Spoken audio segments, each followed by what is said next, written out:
బ్రహ్మర్షి పత్రిసారికి నా జ్ఞాన ఆత్మ ప్రణామములు. అదే పిఎన్ సుశాన్ల వారికి నా ఆత్మ ప్రణామములు. నా అమ్మ నాన్నలకి పాదాపందనములు. నా పేరు చింతపల్లి బలరాం, శ్రీకాకుళం జిల్లా వెచ్చర్ల మండలం బడగొట్లపైల. నేను 2003లో నేను గురు సంప్రదాయం తీసుకున్నాను. గురుసేవ 14 సంవత్సరాలు చేశాను. ఆ గురువుగారు చెప్పిన వాక్యాలన్నీ నేను విన్నాను. విని గురుసేవ బాగా చేశాను. చేసిన తర్వాత ఏమైందంటే అలాగలాగా మా బడగొట్లపాలెమని గ్రామంలోనికి ఎవరో వాగా గురువులు వచ్చారు, ధ్యానం నేర్పుతారని చెప్పేసి మా ఊరంతా ప్రసారం చేయడం జరిగింది. అక్కడికి వాళ్ళు వెళ్ళారు. అక్కడికి కొంతమంది వెళ్ళారు, కొంతమంది వెళ్ళట్లేదు. అక్కడికి మా పెద్ద అబ్బాయి వెళ్ళారండి. మా పెద్ద అబ్బాయి వెళ్ళి ఇలాగా అక్కడ జ్ఞానం చెప్తాను నాన్న, జ్ఞానం చాలా బాగుంటుంది, ఆ జ్ఞానం వల్ల చాలామంది కూడా కొన్ని కష్టాలు కూడా నయమైనవి అని చెప్పడం జరిగింది. అలాగే కొంతకాలము అయిన తర్వాత నేను అన్నాను, ఈ గురుబాధ కన్నా అది ఏమో ఇంకా మంచిది ఏంటి, ఇది కూడా చాలా మంచిది కాదని చెప్పేసి మా అబ్బాయికి కూడా నేను ఈ మాట చెప్పడం జరిగింది. అయితే అలాగా మా ఫ్యామిలీ మొత్తం కూడా శివగారి ఇంటికి వెళ్ళి ధ్యానం చేయడం మొదలుపెట్టారనమాట. మా ఆవిడ, మా కోడలు, మళ్ళీ మా పెద్ద కోడలు, మా పెద్ద అబ్బాయి. అయితే నాకు చేయమంటే నాకేంటంటే 14 సంవత్సరాలు గురుబాధలు ఉన్నాను, దానికి మించింది ఇంకేముంది, నేను అన్నీ తెలుసుకున్నాను కదా అని చెప్పేసి నేను ఇంకో విధంగా మాట్లాడేవాడిని అనమాట. అయితే మాట్లాడి ఒకసారి ఏం జరిగిందంటే, నేను ఆటోలో వస్తుండగా సిఆర్ అమ్మూరని ఒక ఆవిడ నా పక్కన కూర్చొని ఏమన్నదంటే, ఆటోకి ఎదురు ఆటో వస్తుంది, మేము శ్రీకాకుళం నుంచి వస్తున్నాం. ఆటో కరెక్ట్ జస్ట్ మిస్ అయిందనమాట, యాక్సిడెంట్ అవ్వాల్సింది. ఆవిడ నా పక్కన కూర్చొని కళ్ళు మూసుకొని ఉంది. మరి జ్ఞానం చేస్తుంది ఏం చేస్తుంది నాకైతే తెలియదు. ఆవిడ అయిన తర్వాత ఆటో కొద్దిగా సైడ్ అయిపోయి మా ఆటో కింద దిగిపోయింది, ఆ ఆటో రథాలు వెళ్ళిపోయింది. వెంటనే కళ్ళు తెరిసింది ఆవిడ. నేను ధ్యానం చేస్తాను కాబట్టి ఆటో యాక్సిడెంట్ మిస్ అయింది, లేకపోతే యాక్సిడెంట్ అయ్యాను అని చెప్పేసి ఆవిడ అన్నది. ఇదేంటి జ్ఞానంలో ఎంత ఉంది, మా అబ్బాయి చెప్తే నేను ఇంకో విధంగా ఆలోచించాను. నేను 14 సంవత్సరాలు గురుబాధ చేసి పాదసేవ చేశాను. గురువుగారు తానం చేస్తే తల పొలిమబోడును, ఆయన కాళ్ళు ఒక్కేవాడును, ఆయన చేతులు ఒక్కేవాడును. గురువులు అనుకుని మా ఇంటికి ఎంతమంది వచ్చినా సరే వాళ్ళకి భోజనం పెట్టి వాళ్ళ సేవ చేసి అన్ని విధాలుగా నేను చూసుకునేవాడును. ఎంత నాకు జరగట్లేదు. ఇంత చిన్న దీనికే యాక్సిడెంట్ తప్పిపోయిందంటే ఇందులో ఎంత మంచి ధ్యానంలో మంచి మధురమైన ఇది ఉందో, ఆ శక్తి లేకపోతే అంతవరకు రాదు అని చెప్పేసి వెంటనే ఇంటికి వచ్చి మా పెద్ద అబ్బాయికి అడిగిన, ఏంటి ధ్యానం ఏంటి, నాకు కూడా నాన్న ఈ బుర్రలాగేది ఈ తైలి దెబ్బకి ఇది కూడా నాకు ఈ ధ్యానాలు చేసిన తర్వాత నాకు ఈ బుర్ర ఈ తిరిగడం వల్ల ఈ బుర్ర నొప్పి వల్ల నాకు 4 రోజులు జ్ఞానం సైతం తగ్గిపోయింది అన్నాడు. ఆ తర్వాత ఎందుకు అలాగుంటే ఏం జరిగిందని చెప్పేసి నేను ఒక 10 నిమిషాలు కూర్చోవడం జరిగింది మా ఇంట్లో. అలాగే 10 నిమిషాలు కూర్చొని గంట కూర్చొని అలాగే 2 గంటల వరకు మా ఇంట్లో ధ్యానం చేసేవాడు. ఒక 6 మాసాల వరకు ధ్యానం చేస్తూ ఒకరోజు ఏంటంటే శివ ఏమన్నాడంటే, ఈ ఊరు మాడుగులు వెళ్తానమా, వస్తాడు మా అన్నాను. సరే నువ్వు ఎక్కడ పిలిచినా వస్తాను, ధ్యానంలో మాత్రం చాలా ఇది నాకు తెలుసుకున్నాను అని చెప్పేసి వెళ్ళాను వాళ్ళతోనే. వెళ్ళేసరికి ఏ ఊరంటే ఇప్పుడు మాడుగులో పిరమిడ్ ఉంది కదా, ఆ పిరమిడ్ దగ్గరికి వెళ్ళేసరికి సభలో కూర్చున్నారు. నేను పత్రిసారి చూడాలనుకొని వెళ్ళాను. పత్రిసారి దర్శనం దొరకాలంటే చాలా ఇది సరహం దొరకదని చాలామంది చెప్పారు. ఎలాగైనా నేను పత్రిసారి చూడాలి, పత్రిసారికి నేను ట్యాంక్ ఇవ్వాలి మనసుతో వెళ్ళాను. అంటే ఈ క్లాసులు అనాలా ఇవన్నీ అలానే దృష్టిలో వెళ్ళలేదు. పత్రిసారి చూస్తే ఒక 10 మంది గురుభక్తులు ఉంటే ఆ గురువు ఎంతో ఫీల్ అయిపోతాడు. అలాంటిది 10 నుంచి 100, 100 నుంచి 1000, 1000 నుంచి లక్షల నుంచి కోట్లాది మంది గుండెల్లో పత్రిసారి ఉన్నాడు. అలాంటి దర్శనం దొరికితే మన జలం ధన్యం అయిపోతుందని చెప్పేసి ఆయన మీద నేను దృష్టి పెట్టాను. వెళ్ళిన తర్వాత కేసు అంతా అయిపోయిన తర్వాత కుర్చీ వేసుకొని బయట కూర్చొని అతను అది పాదం తాకితే నమస్కారం పెడితే కొడతారని తెలిసింది. కానీ ఏం చెయ్యాలి అని చెప్పేసి చుట్టూ తిరుగుతాను. సరే ఏం జరిగిందని చెప్పేసి గురువుగారికి కదా తింటూ దెబ్బతింటాను. ఎట్టి పరిస్థితుల్లో వెళ్ళి గురుపాదమాన్ని నీ చెయ్యి పెడతాను అనుకొని వెళ్ళాను. వెళ్ళిన తర్వాత గురువు దగ్గర నిలబడ్డాను. ఉన్న తర్వాత సూటిగా నా కంట్లో చూశారు పత్రి సార్. చూసిన తర్వాత ఏం అనలేదు. అలా చూసుకొని ఉంటే వెంటనే కూర్చుండిపోయి కాళ్ళు నొక్కుతాను. ఒక 5 నిమిషాలు నొక్కేసి ఊరి పేరు చెప్పాను, నా పేరు చెప్పాను, బయటకు వచ్చాను. వచ్చిన తర్వాత మా ఊరు వచ్చాము. ఊరు వచ్చిన తర్వాత ఏం జరిగిందంటే, నేను ధ్యానం చేస్తుంటే ఒకసారి నాకు ఎలాగ అనిపించిందంటే, చడాలం మెడపై కొట్టినట్టు అనిపించింది అనమాట.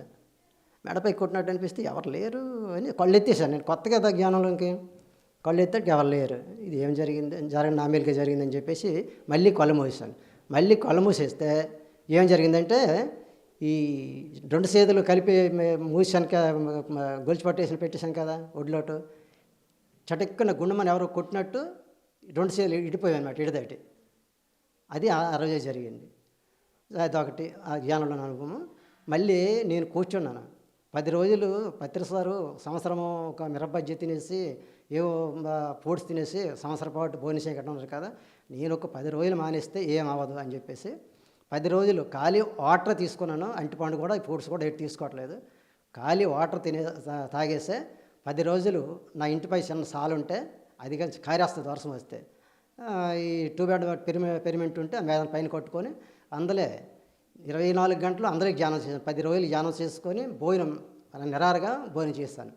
మళ్ళీ మన పొలమానికి నా పనికి వెళ్ళేవాడిని నిరారుగా ఉండే. మరి ఎక్కడ కానీ నాకు ఆకలి వేసినట్టు కానీ నాకు ఏది వేసినట్టు ఉండేది కాదు. వెళ్ళి భూమిని పని చేసుకోవడం, వచ్చి ధ్యానంలో కూర్చోవడం. అలాగే ఒక రోజు ఏంటంటే బాగా వర్షం పడుతుంది, చాలా విపరీతంగా పడుతుంది. ఆ సాలు కారేస్తే నేను ధ్యానంలో వర్షం ముందు కూర్చుండిపోయాను. నేను కింద దుప్పటేసుకొని. అయితే వర్షం వచ్చేటప్పుడు మొత్తం ఇళ్ళల్లా తడిసిపోయేది అనమాట. మీద సాలు కదా కారేసేది. అంటే మొత్తం తడిసిపోయింది. కానీ నా నుండి పేసు మాత్రం ఒక అడుగు వరకు, అడుగున్నర వరకు అసలు నా కింద ప్లేస్ తడలేదు. ధ్యానంలోకి వచ్చి చూసిన తర్వాత అంతా ఎంత వర్షం వచ్చినట్టు వచ్చింది, నాకు కింద పేసింది తడలేదని చెప్పేసి నాకు చాలా ఆనందం పడిపోయింది. ఏంటి ఏం జరిగింది, వర్షం రావట్లేదా, కాకపోతే ఏంటి లేదని చెప్పేసి తవిడికి బయటకు వచ్చేట ఏమాత్రం వర్షం వచ్చింది, చాలా వర్షం వచ్చింది, నీ పిలిస్తే వచ్చావు కాదు అని చెప్తాను మా వాళ్ళు. అలాగే అది ఒకటండి. అలాగేంటంటే సముద్రం పెరిమెంటు ఓపెన్కి కార్య లక్షణను డాక్టర్ లక్షణ ఓపెన్ పిలిచారు. నాకు పిలిస్తే సరే వస్తానని చెప్పాను. చెప్పిన తర్వాత పెరిమెంట్ దగ్గరికి వెళ్ళిన తర్వాత అందరూ అనుభవాలు చెప్తాను.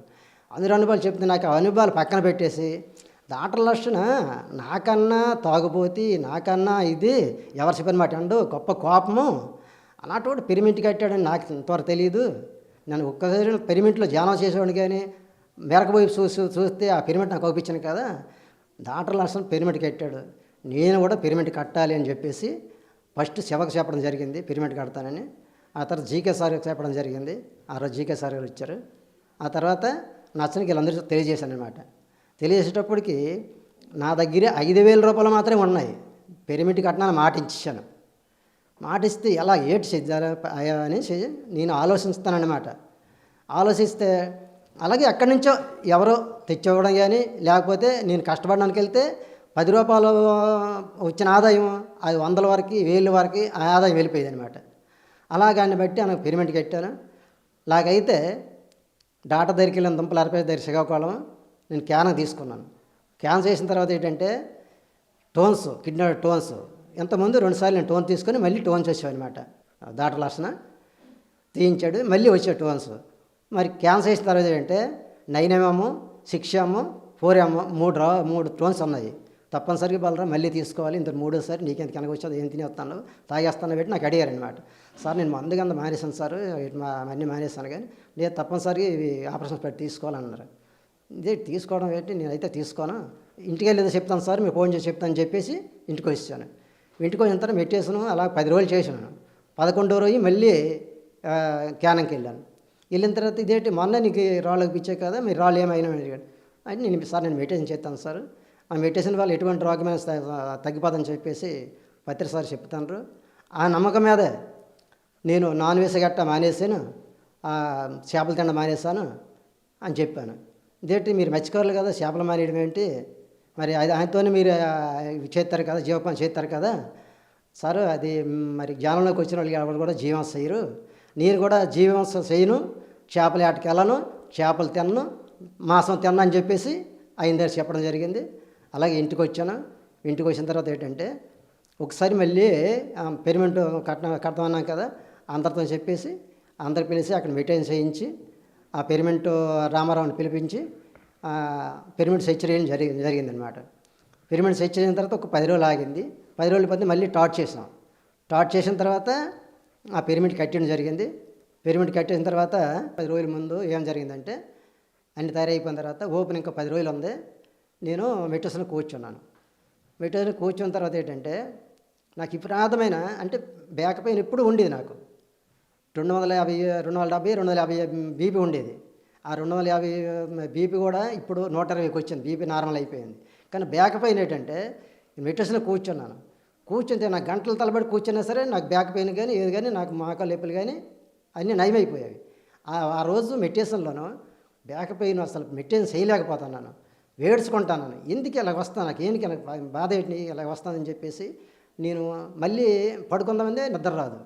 మెడిటేషన్ చేద్దామంటే పెయిన్ ఎక్కువైపోతుంది. ఏం చేద్దాము అంటే పత్రిసారి పొట్టే ఉంది.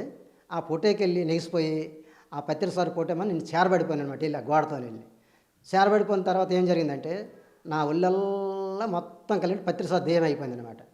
పత్రిసారి అంతా మొక్కము ఒళ్ళు మొత్తం పత్రిసారి దేయం అయిపోయింది అనమాట. అయిపోయిన తర్వాత అయితే అలా కూర్చుండిపోతే ఇదేంటి ఇంతవరకు బ్యాక్ పెయిన్ ఉండేది, ఇప్పుడు బ్యాక్ పెయిన్ ఏమైపోయిందని చెప్పేసి వెంటనే బ్యాక్ పెయిన్ లేదు, బ్యాక్ పెయిన్ ఇదైపోయింది అనమాట. అలాగే నేనేంటంటే మొన్న ఈవేళ 17 రోజులు అవుతుంది. థర్డ్ ఏమైనా నేను 40 రోజులు సంకల్పం చేస్తాను. చేస్తుంటే అలాగా గైడ్ చేస్తారు కదా మాస్టర్లు, ఆ మాస్టర్ గైడ్ మీద నేను అలాగా దృష్టి పెట్టి చేసేసరికి ఒకసారి ఏం జరిగిందంటే నాకు థర్డ్ ఓపెన్ కావాలని చెప్పేసి నేను వాళ్ళకి అడుగుతానండి అనమాట. థర్డ్ ఓపెన్ కావాలని నాకు ఎలాగైనా సరే బ్రహ్మజ్ఞానము నా ఆగ్నేయ చక్రంలో తితమవ్వాలని నేను అడుగుతానన్న. అడుగుతుంటే పక్క నుంచి ఏదో సౌండ్ వస్తుంది అనమాట. బ్రహ్మజ్ఞానము బ్రహ్మతేజము నీలో ఎప్పుడో తితమైపోయింది, ఇప్పుడు మీరు అడుగుతాను కూడా అంటారు. నేను ఆయనకు అడుగుతాను, మీరు ఎందుకంటే సమానం చెప్తాను అనేసి నేను వెనక చెయ్యిపోయి అంతాను అనమాట. అంతే నీ బ్రహ్మజ్ఞానము బ్రహ్మతేజము నీలో ఎప్పుడో తినమైపోయింది, ఇప్పుడు నేను అడుగుతాను మళ్ళీ అంటున్నారు. లేదు సార్ ఒకసారి నాకు అయితే ఒక్కసారి నువ్వు చూడు, ఆజ్ఞలోనూ దృష్టి పెట్టి నీ కన్నురెప్ప మోడలు మూసిపోయిన కన్ను మన రెప్ప మోడల్లో ఉంటుంది, నీ బొట్టు పెట్టుకుని పైన చూడని అంటున్నారు. అయితే అలాగే సార్ చూస్తానంట. అది మీరు ఎవరంటే నేను తర్వాత చెప్తాను, మీరు ముందు అక్కడ చూడండి అంటున్నారు. సరే అండబెట్టంటే కన్ను ఇలా ఇప్పి ఇలా చూస్తాడికి అది ఆల్రెడీ కనిపించింది అనమాట. అప్పుడు కనిపించిన తర్వాత మళ్ళీ ఏం జరిగిందంటే మన 2 ఇంచుల మోడల్ ఉంటుంది, బంగారం గోల్డ్ అని కడ్డీ మోడల్ వచ్చిందనమాట. అది నా నుదుటిపై నుంచి నా ముక్కు రంధ్రం వరకు 2-3 సార్లు వచ్చి మళ్ళీ అలాగా పైకి వెళ్ళిపోయింది. మళ్ళీ నా ముక్కు రంధ్రంలో వెళ్ళి మన ఈ పాము కూరలాగా ఇందులో వెళ్ళి 3 సార్లు వచ్చిందనమాట. అయితే వచ్చిన తర్వాత అయితే ఇవి ఏంటి వస్తున్నావు నాకు అయితే తెలియదు, మీరు చెప్పాలని అంటే అయితే మీరు చెప్పాలంటే నీకు టైం పడుతుంది, నీకు నువ్వే తెలుసుకోవాలి. మేము చెప్పితే నువ్వు నేర్చుకుంటావంటే నీకు నువ్వే గురువు కదా, నీకు నువ్వే తెలుసుకోవాలి అవి ఏంటని నువ్వే అర్థం చేసుకోవాలంటాను. అయితే అర్థం చేసుకోవాలంటే ఏంటి ఎలాగంటాను అని చెప్పేసి మళ్ళీ అందులోని పత్రిసారికి నేను తనుసుకుంటానమాట. తనుసుకునేసరికి అలాగా తెల్లటి కాంతి నాకు వచ్చి నా నుదుటిపై వచ్చి తిన్నగా మా స్వాదిష్టాన చక్రం దగ్గరికి వచ్చి ఆగిపోయింది అనమాట. ఆగిపోతే అలా చూసేసరికి నాకు మరి చెమటలకు ఎక్కేస్తుంది. నన్ను అదే వచ్చి మళ్ళీ లేచిపోయాను అనమాట. ఒకటి నేను జ్ఞానంలోనికి రావడం కారణం ఏంటంటే నేను పక్కా మత్స్యకారులను, పక్కా నేను చేపలు పట్టి ఏటగాడిని. 24 గంటలు ఏటకి వెళ్తాను తప్ప నాకు ఏ విద్య నాకు రాదు, ఖాళీ సముద్రం ఏటే. అయితే సముద్రం ఏట చేస్తూ ఇందులోని ఎప్పుడైతే నాకు బీపీ తగ్గింది, 270 బీపీ 120కి వచ్చింది, నాకు బ్యాక్ పెయిన్ ఫుల్గా ఉండేది, ఆ బ్యాక్ పెయిన్ ఫుల్ నార్మల్ అయిపోయింది. నాకు కిడ్నీ టోన్స్ ఈ రోజుకి కనిపించకుండా నాకు సైడ్ అయిపోయింది. కాబట్టి ఈరోజు నేను పూర్తిగా ఏటమనేస్తాను. ఈ పూర్తిగా చేప అంటే అసలు చేప ముఖం చూస్తే నాకు చిరాకు పుట్టేద్ది అనమాట. అంత నాకు ఇదన్నమాట. నాకు ఎప్పుడైనా సరే పత్రిసారు ఏదైతో మనకి చెప్పారో అదే తవ పట్టుకొని అదే దారి ఆయన ఎంతమందికి అయితే 1 నుంచి 2 కోట్ల మంది వరకు బ్రహ్మజ్ఞానం చెప్పారో నేను కూడా నా చదువు లేనప్పుడు కూడా నువ్వే నాకు పెద్దగా ఒక గురువుగా, ఒక తండ్రిగా, ఒక దేవుడిగా నా గుండెల్లో సొరబడి నేను కూడా 1 నుంచి 10 మందికి, వేలాది మందికి నేను గైడ్ చేయాలని చెప్పేసి నేను సంకల్పం పెడతాను. అలాగే అందరికి కూడా ఇళ్ళమని పిరమిడ్లు ఉన్నాయి సార్. దాంట్లో లస్సనికి ఉంది సముద్రం పిరమిడ్, నేను బలరామ నాకు ఉంది శివం పిరమిడ్, అలాగే శ్రీరామ్కి ఉంది ఒక పిరమిడ్ ఓపెన్ కాలేదు, శివకు ఉంది, అలాగే అందరికీ ఇళ్ళమని పిరమిడ్లు ఉన్నాయి. ఆ పిరమిడ్లు అయితే ఎవరిదైతే కట్టుకున్నారో వాళ్ళ సొంతమే అంటారు, వాళ్ళ పేరిటే పిలుస్తారు. మా ఊరికంటే ఒక మెగా పిరమిడ్ ఉండాలి, 60x60 కానీ 50x50 కానీ మెగా పిరమిడ్ ఉండాలి. దానికి జేకే సార్ గారు కూడా దానికి అమౌంట్ ఇస్తామని చెప్పడం జరిగింది. మాకు బీసీ ఓట్ని ఒక అరెకరం భూమి, ఒక 60 సెంట్లు 70 సెంట్లు మా ఊరు అందరికి పెద్దలు కలడం జరిగింది. వాళ్ళు కూడా మాకు ఇస్తామని మాట ఇచ్చారు. ఆ మెగా పిరమిడ్ మాకు మీరు ఈ పిఎంసి ఛానల్ ద్వారా మాకు వచ్చినట్టు ఏర్పాటు చేస్తారని చెప్పేసి బ్రహ్మరుసు పత్రిసారికి నా ధన్యవాదాలు. పిఎంసి ఛానల్ వారికి నా మనస్ఫూర్తిగా ధన్యవాదాలు తెలియజేసి సెలవు తీసుకుంటాను.